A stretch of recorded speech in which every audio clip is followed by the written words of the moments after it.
Lahore high court نے فوری طور پر پیکا ترمیمی قانون کی مختلف شقوں پر عمل درآمد روکنے کی استدعا مسترد کر دی۔ مزید جان لیتے ہیں ڈان نیوز کے نمائندے رانا بلال سے۔ رانا بلال، بتائے گا کیا کہا گیا لاہور ہائی کورٹ کی جانب سے؟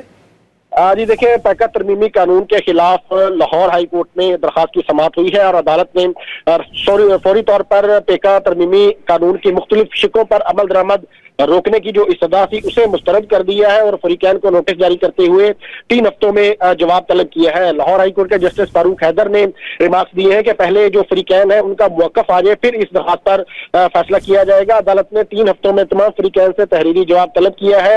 لاہور ہائی کورٹ کے جسٹس فاروق حیدر نے صحافی جعفر بن یار کی سائنی درخواست پر سماعت کی، جس میں جو پیکا ترمیمی قانون ہے اس کی مختلف شقوں کو چیلنج کیا گیا ہے اور یہ کہا گیا ہے کہ یہ قانون جو ہے اس کو منظور کرتے ہوئے جو صحافتی تنظیمیں ہیں اور جو سٹیک ہولڈرز ہیں انہیں اعتماد میں نہیں لیا گیا، لہٰذا اس کو کالعدم قرار دیا جائے۔ عدالت کی جانب سے فریقین کو نوٹس جاری کرتے ہوئے 3 ہفتوں میں اب جواب طلب کر لیا گیا ہے۔ بہت شکریہ رانا بلال ان تفصیلات کے لیے۔